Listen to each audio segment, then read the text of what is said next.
My son whispered to the doctor that I wouldn't last the year. He spoke like I was already gone, like my pulse was just a formality waiting to stop.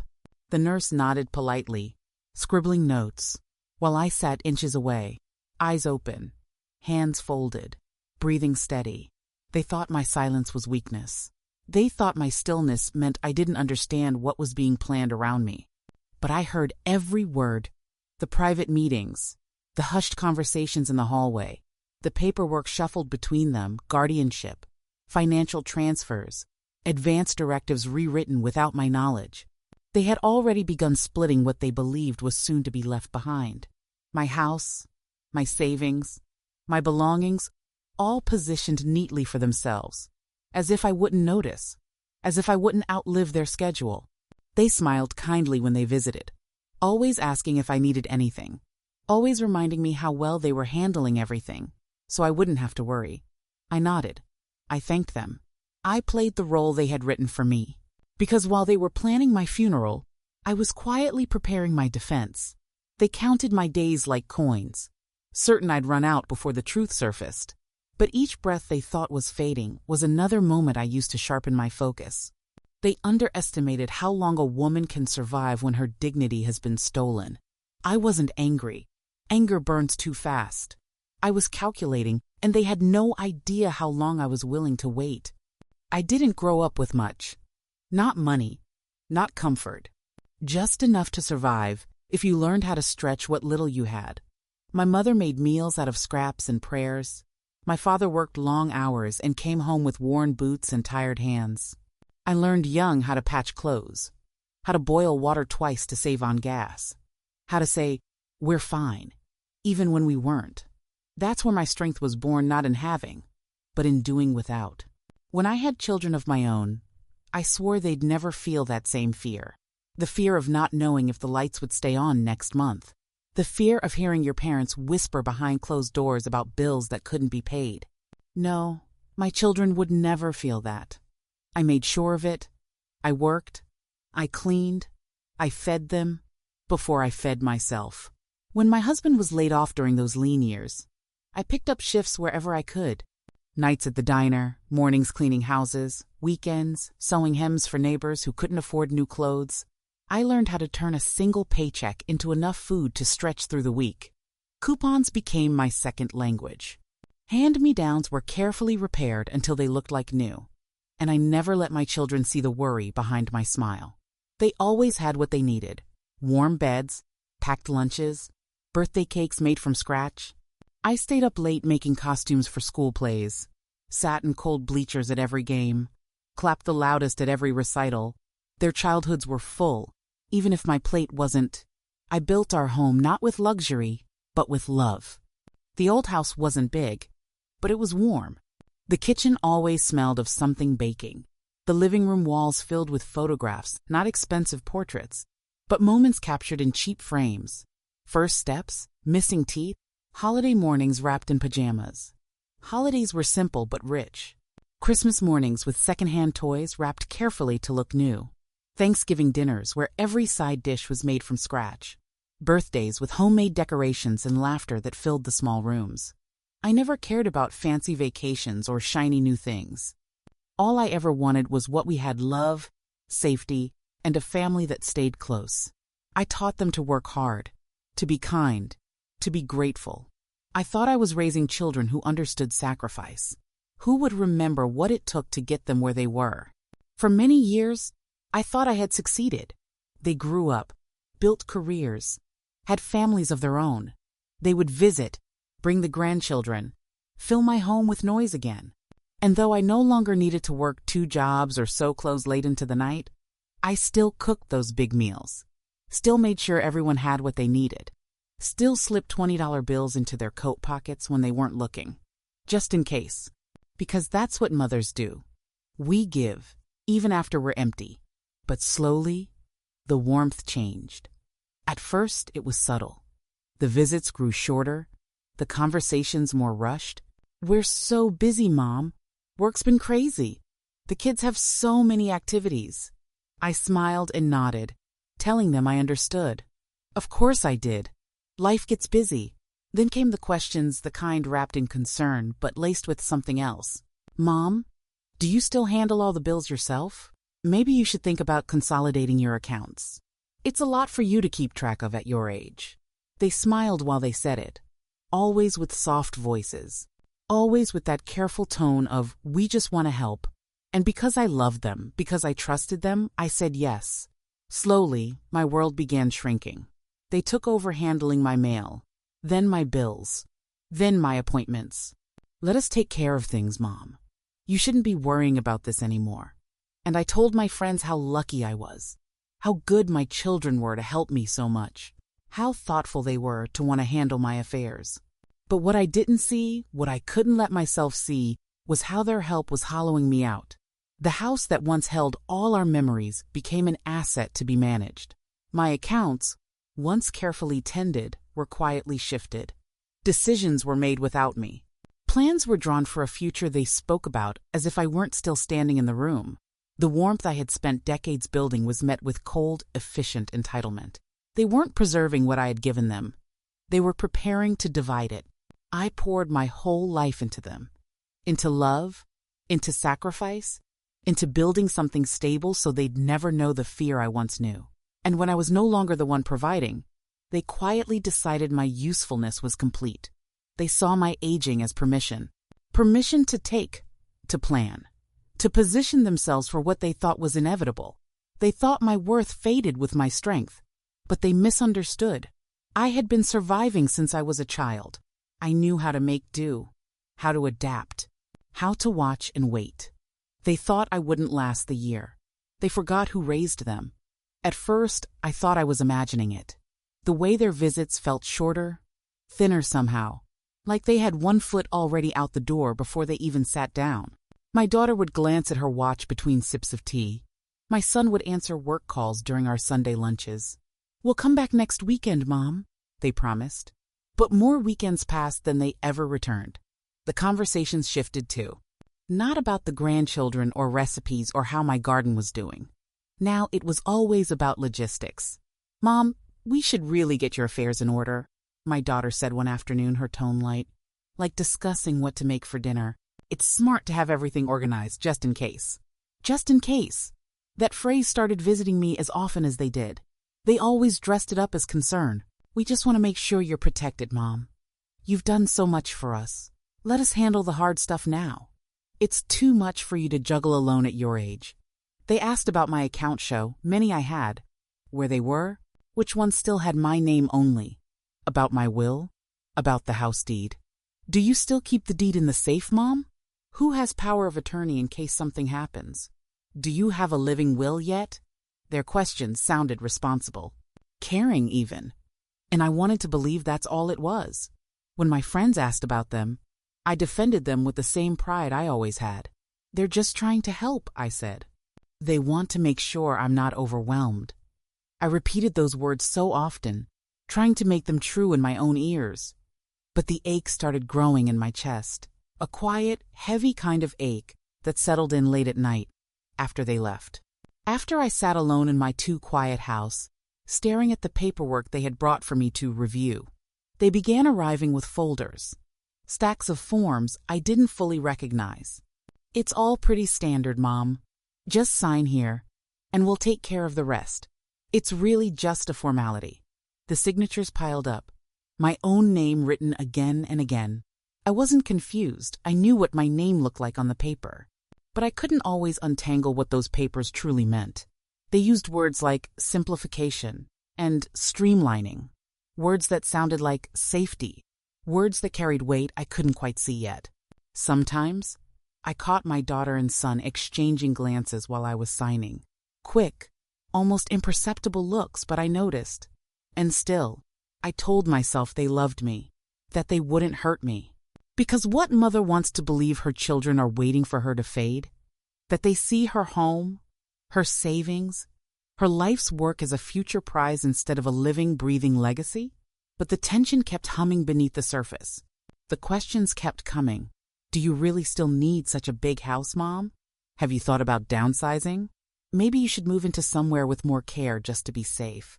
Each suggestion wrapped tightly in sweet words. But underneath, I could feel the slow shift from care to control, from concern to convenience. I started noticing how often my mail went unopened when they visited, how they offered to just handle the bills while I enjoyed my tea, how they gently nudged me away from conversations about money, about the house, about anything that might remind me whose name was still technically on everything. But even as my stomach twisted, I smiled. I wanted to believe them. I needed to, because admitting the truth would mean acknowledging that the people I raised, the ones I carried through sickness, through scraped knees and school tests, through heartbreaks and first apartments, were no longer protecting me. They were preparing to manage me. At night, I lay awake, staring at the ceiling fan turning slowly above my bed, repeating the same questions. Am I overthinking this? Am I being ungrateful? Am I losing my mind? They made it easy to doubt myself.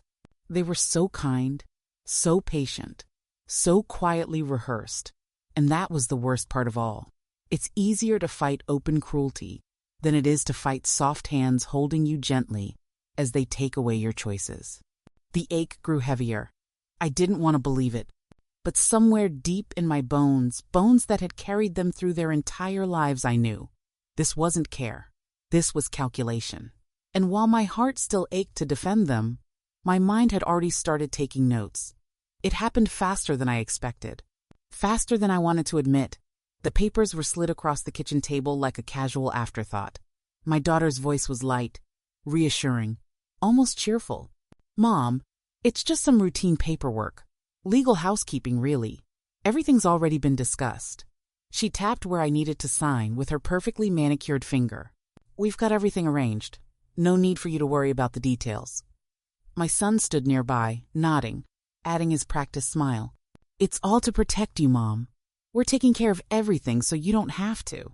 The pages blurred together financial terms, medical directives, durable powers, transfers of ownership phrases that sounded responsible but felt heavy in my gut. But I signed. I signed because I trusted them. Because it was easier to sign than to accuse my own children of anything darker than care. They always came in with that soft, practiced calm. Just sign here, Mom. We'll handle the rest. And I let them. The next time they visited, they spoke like the decisions had long been settled. We've sold the house, Mom. It was too much for you. It's better this way. You'll be safer, more comfortable. My house, the home I built, gone. I didn't even get to see it packed up.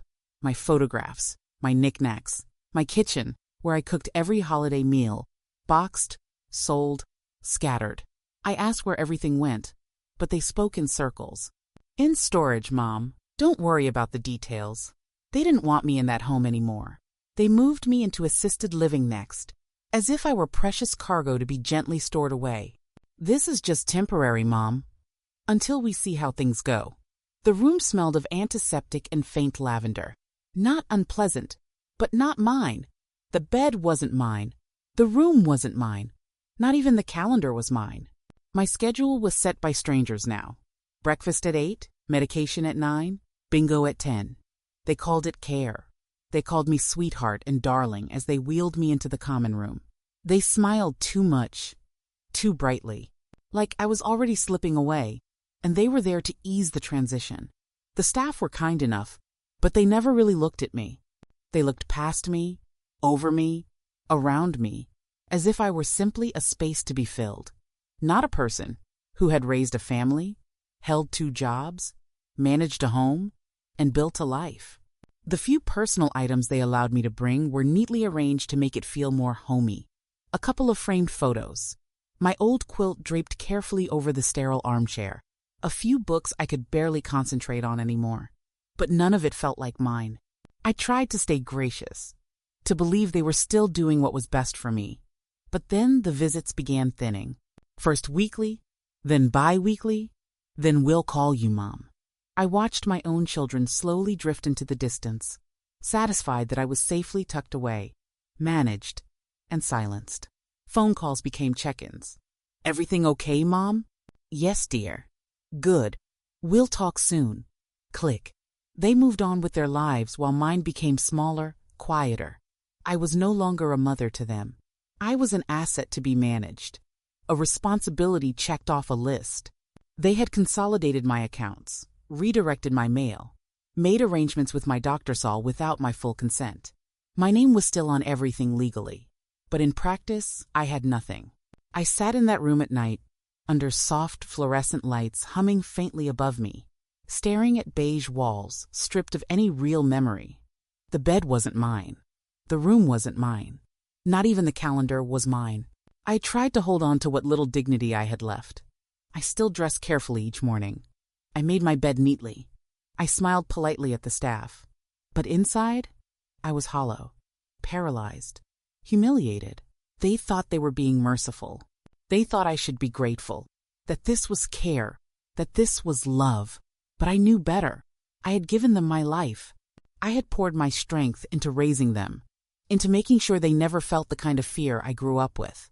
And now that my hands were too tired to carry them any longer, they carried me into silence.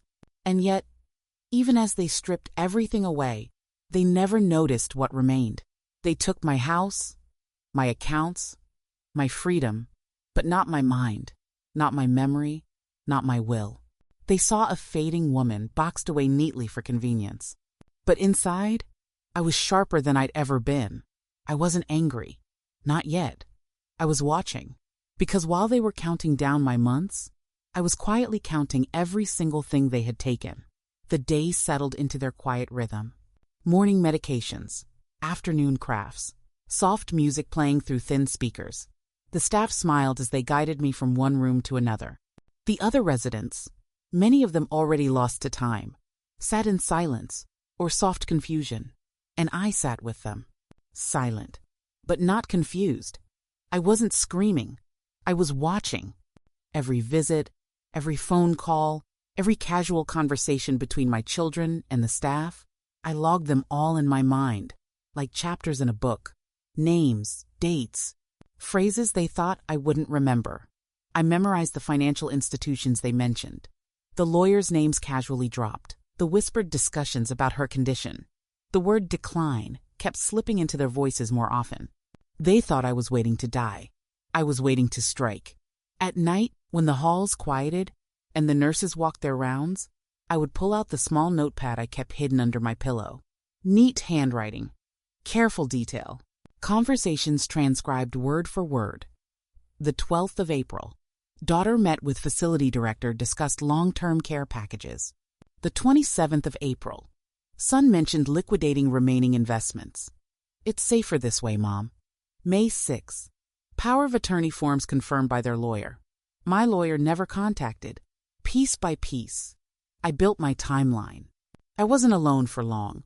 One afternoon, I asked the young nurse to help me mail a simple letter. Just an old friend, I smiled. The envelope held the first few pages of my notes. Sent to Margaret, my old neighbor, once a sharp estate lawyer, long retired but still just as clever. She had told me once, "If anything ever feels off, Ellen, you call me." The phone rang 2 days later. Her voice was steady. "I've read everything. Don't worry. We're going to fix this." Quietly. That word quietly settled into my chest like a warm stone. I didn't need noise. I didn't need drama. I needed precision. Margaret laid out the plan carefully, like we were sewing a quilt one square at a time. She requested copies of all the documents they had pushed me to sign. She guided me on what to request under my legal rights. Medical records, financial statements, asset transfers. She told me how to request independent evaluations without tipping off my children. I listened. I learned. I followed every instruction. Knowledge. That's what I still had. And knowledge is power. They thought I was too old to understand the systems they manipulated. But they forgot who managed every penny of our household when they were children, who balanced every budget, negotiated every bill, and kept our home afloat through years of hardship. They underestimated the woman who had spent decades solving problems quietly while they slept soundly in their warm beds.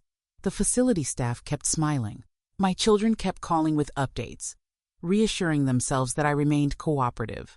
"Everything's handled, Mom. You don't have to worry about anything. We've simplified it all for you." But every word they spoke handed me more threads to pull. Margaret helped me locate the accounts they had shifted. The trust they had created without my full understanding. The sales contracts for my house. The investments suddenly bearing my son's name alongside mine. They thought I was waiting to die. I was waiting to strike. I watched their confidence grow with every passing month. The less I questioned, the more they assumed I was slipping. Their voices softened. Their visits grew even shorter. Their paperwork kept shifting further into their control. What they didn't see was how calm I had become. Not because I surrendered, because I was ready. By the time the full legal motion was prepared, my case was airtight. Fraud, coercion, financial exploitation, abuse of power of attorney. The storm they thought they were safe from had already gathered behind their backs. They thought I was sitting here fading, waiting for the end, but I had been waiting for this. For my turn. They thought my silence was weakness. It was focus. And the storm was coming. It started with a single letter. Calm, professional, sharp. Margaret sent it directly to my children's attorney. Not to them. Not yet. The letter outlined the petition being filed. Petition for restoration of capacity. Petition to revoke power of attorney. Petition to reverse fraudulent financial transfers. They didn't see it coming. For months they had operated under the illusion that I was folding quietly into the life they arranged for me, manageable, silent, fading. But behind every one of their carefully planned meetings, every forged signature of concern, I had been documenting everything. And now, the time for documentation was over. The time for action had arrived. Margaret filed the paperwork without fanfare. We didn't announce anything. No confrontations, no family meetings. The storm was already built. Now we simply let it roll forward. The court date came faster than they could scramble to control it. Their attorney requested delays, tried to negotiate behind closed doors. Margaret refused. "We proceed," she said softly, like pouring tea. They handed me papers they thought were my end. I used them to build my beginning. The courtroom was sterile, quiet, but electric with tension. My children sat on one side of the room, trying to maintain the same carefully curated image of concern they had worn for months. My daughter dabbed at her eyes with a handkerchief. My son shifted in his seat, papers in hand, prepared to present their version of care, but the evidence spoke louder than any of them could. Margaret stood gracefully, presenting the chain of transactions. My home sold without full disclosure. My accounts consolidated under joint access. Trusts shifted into their names. Medical assessments driven not by doctors, but by their own narratives of my decline. Then came the independent medical evaluations doctors I had quietly met with, who had tested me thoroughly, spoken to me directly, and provided sworn statements confirming my full mental capacity. The judge read each page carefully, the room so still I could hear my own breath. My children's attorney attempted to argue. It was all in good faith. The family simply wanted to ensure her safety. There was no intent to harm, Margaret interrupted calmly. Good faith does not justify deception. Concern does not justify theft. My children shrank in their seats as the judge began to speak. The ruling was clear, firm, almost surgical. Power of attorney revoked. Guardianship nullified. Sale of the property voided due to misrepresentation and coercion. All financial assets restored fully to my name. Additional proceedings pending for financial restitution. I didn't cry. I didn't even smile. I simply nodded the same steady, patient nod I had given them every time they lied to my face. They handed me papers they thought were my end. I used them to build my beginning. The facility administrator met me that afternoon with new respect in her voice. "Miss Carter, we'll be updating all of your records to reflect full independence. If there's anything you need." "There is," I said, my voice quiet but steady. "A car is coming for me tomorrow. I won't be staying here." My home, once taken, was returned to me within weeks. The sale reversed. The new buyer forced to step away. The house waited for me like a patient old friend, its walls scarred but standing. Margaret oversaw every detail: repairs, security, new locks, new accounts. Every financial institution that once handed my children access now answered only to me. The same hands that once fed them, clothed them, protected them, had quietly, patiently reached out and reclaimed everything they stole. They thought I was fading, but I had never been sharper. When I stepped through my front door again, I paused in the entryway. The rooms were emptier than before, but not hollow. They felt clean, new, not because I was erasing the past, but because I was finally free of their version of it. I stood in the quiet warmth of my kitchen, running my fingers along the worn countertop where I had once packed school lunches, where I had rolled out dough late at night to bake birthday cakes. And I whispered aloud just once, "This is mine." They thought they had written the ending, but I was always the author. And now, my story was fully back in my hands. The house they wanted so badly, that was always the center of their calculations. The inheritance they carefully mapped out while smiling at me, sipping coffee at my kitchen table. They called it keeping it in the family. They said it was for the grandchildren's future. But it was never about family. It was about control, about possession. And now, it was fully mine again. The paper sat before me one last time, but this time by my choice. No pressure, no manipulation, no rehearsed reassurances. Just clean, clear transactions. This time, every word had been reviewed by Margaret. Every clause protected me. I signed the sale documents with steady hands, not out of anger, not out of spite, out of liberation. The house was sold, but not to them. To strangers. Good people. A young couple with wide eyes and plans for a family. Plans like the ones I once had when I first stepped through that doorway so many decades ago. The house would live again, but its future would no longer be built on my children's entitlement. They came knocking when they heard the sale was finalized.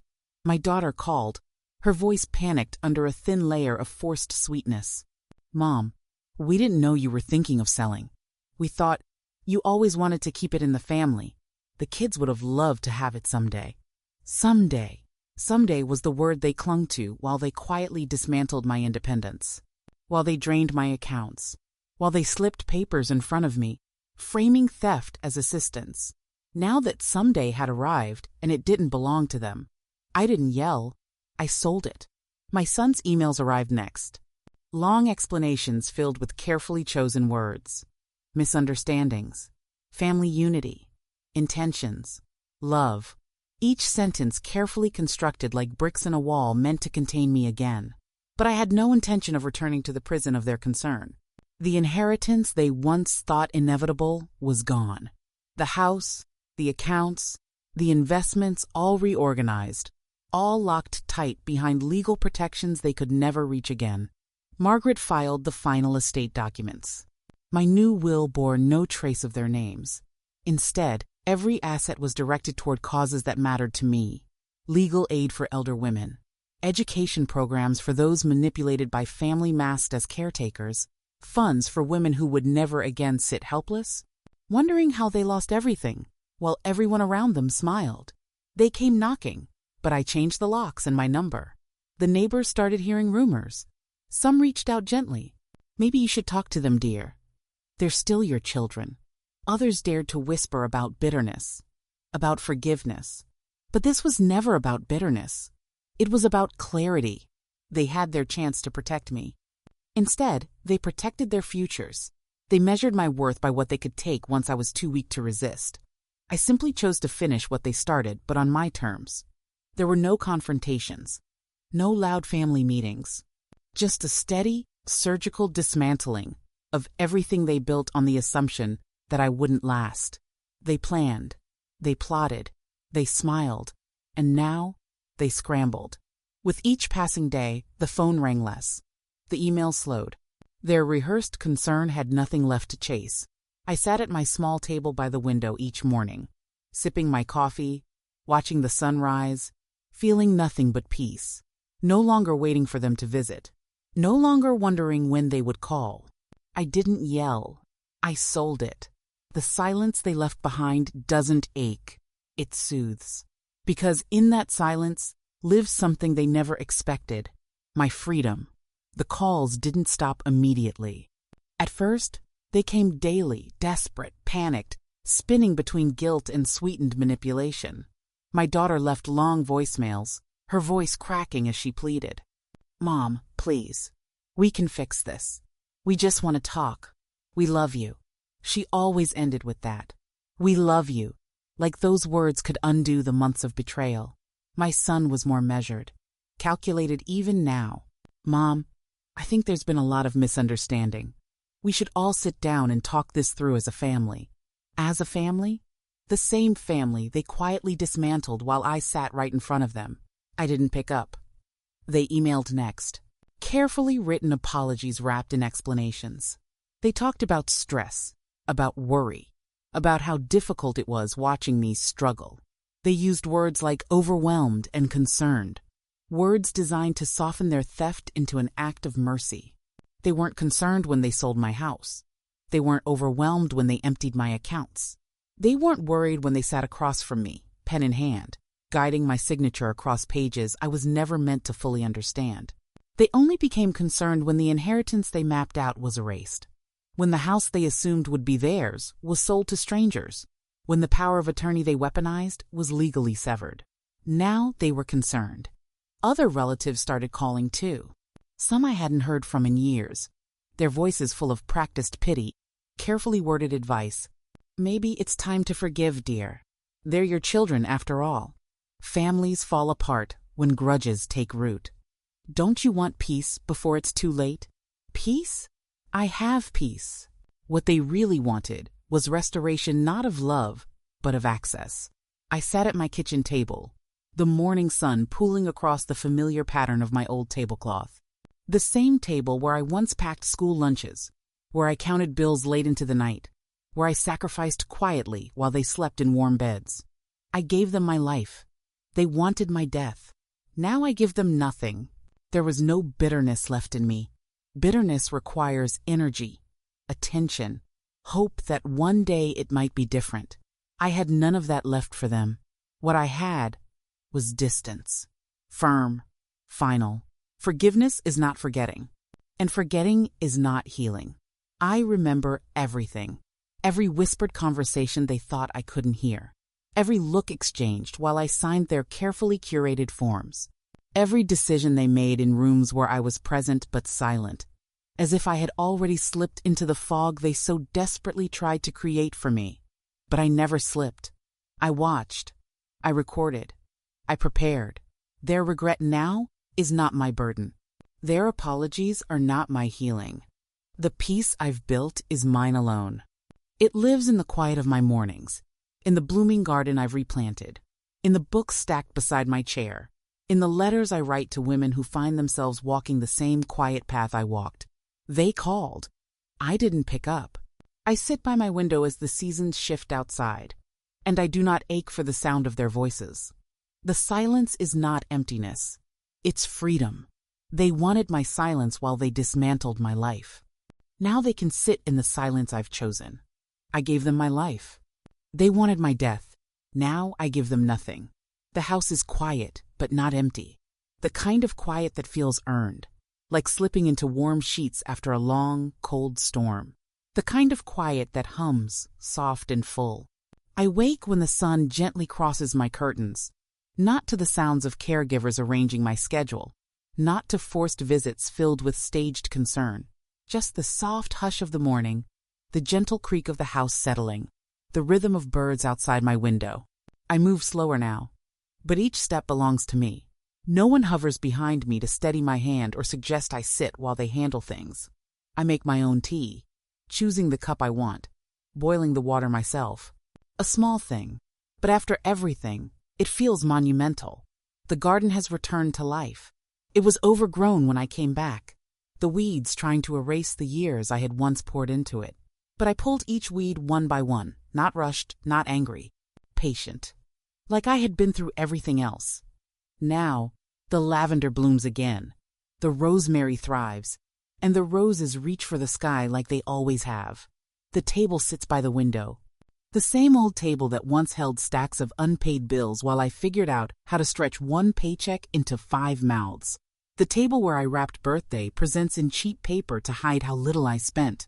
The table where I fed them, where I comforted them, where I gave more than I had. They sat at that table, years ago, as adults, gently maneuvering my future into their hands, smiling, guiding my signature, planning a life for me where I would no longer have to worry. But now, the table is mine again. No papers to sign, no gentle voices convincing me to hand over what I built. Just me, my tea, and the sunlight creeping across old wood I once scrubbed clean after every family meal. I was never the burden. I was the one who carried every burden without complaint.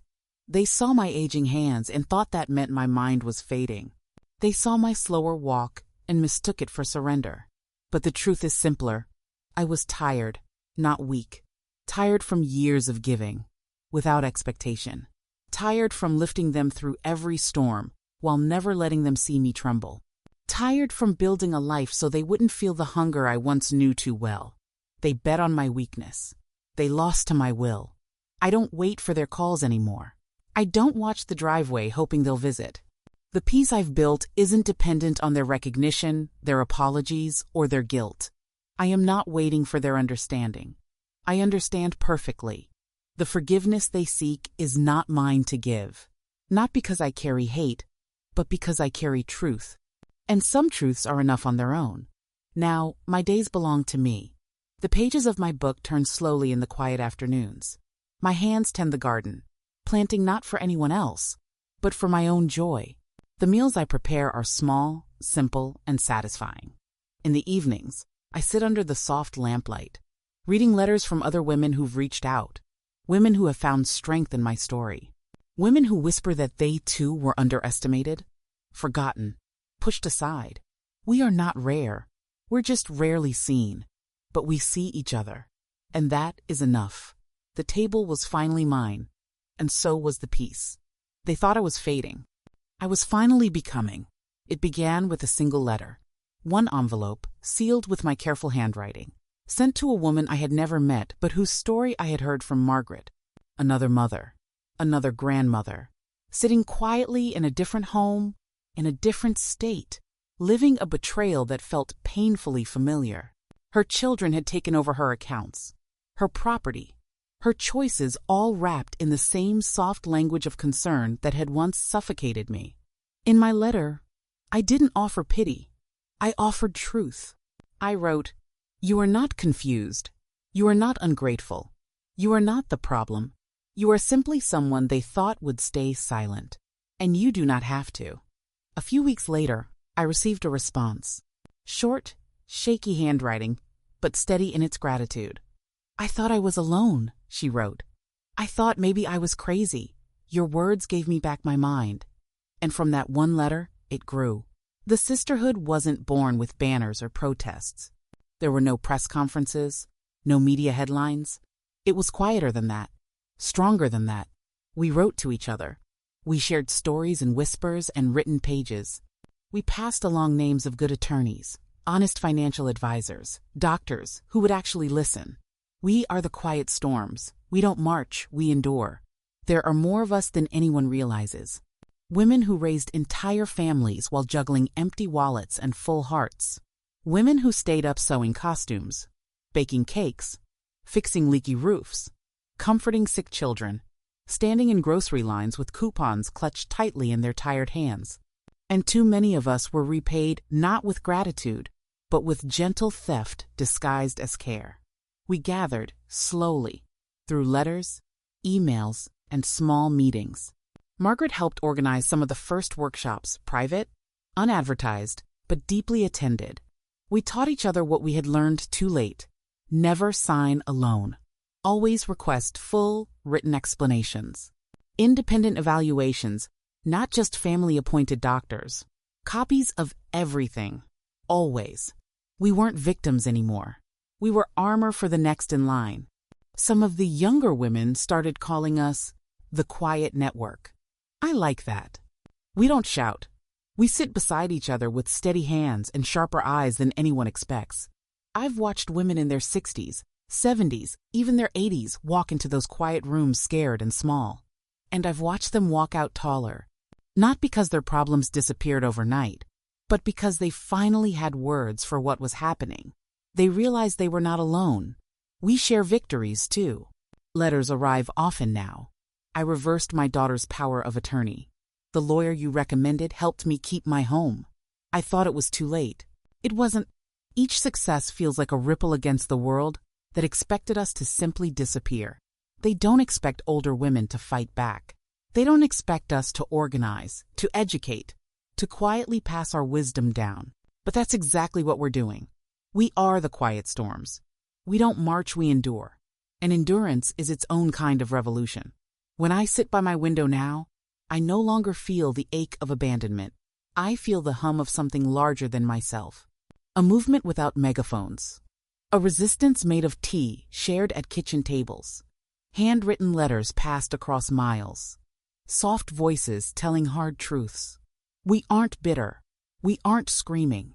We are simply awake. They thought we were easy to manage. Easy to silence. Easy to shuffle into rooms with soft chairs and softer music while they divided what we built. But we've written our names into the history they tried to steal from us. The sisterhood grows every day. And though the world may never notice our gatherings, we see each other clearly. We are the quiet storms. We don't march, we endure. And we endure long enough to make sure they can't do it to the next one.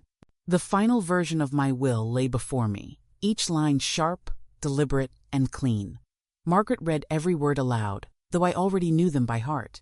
We had crafted each sentence together, not in anger, not in haste, but in full clarity.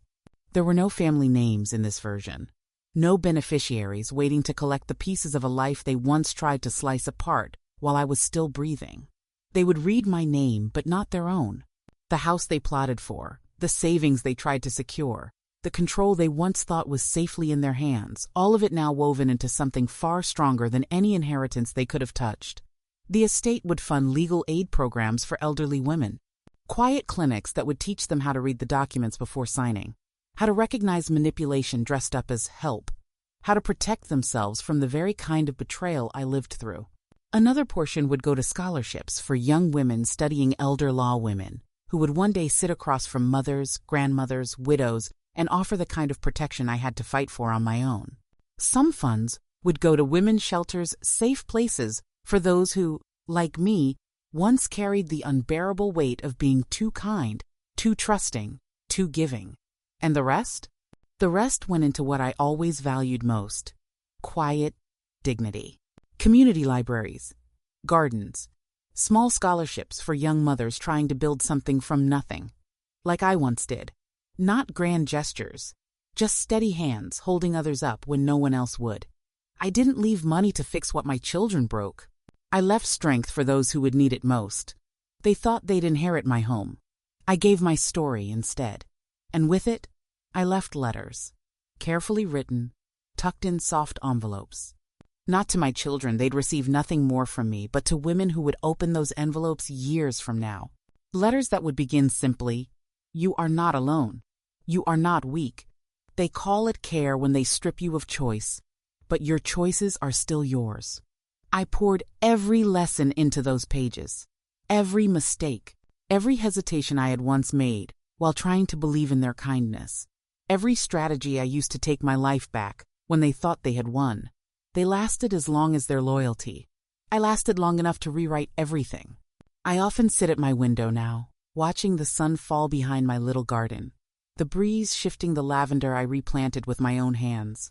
There's no bitterness left in me, no longing for reconciliation. I have peace. True peace isn't given. It's earned. It's built moment by moment when you stop waiting for others to value you and choose, instead, to value yourself. The phone remains silent. The doorbell quiet. They don't call anymore. They've finally understood what my silence means.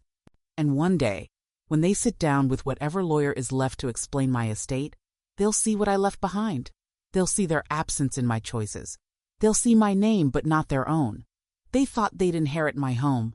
I gave my story instead. I lasted longer than their loyalty, and long enough to rewrite everything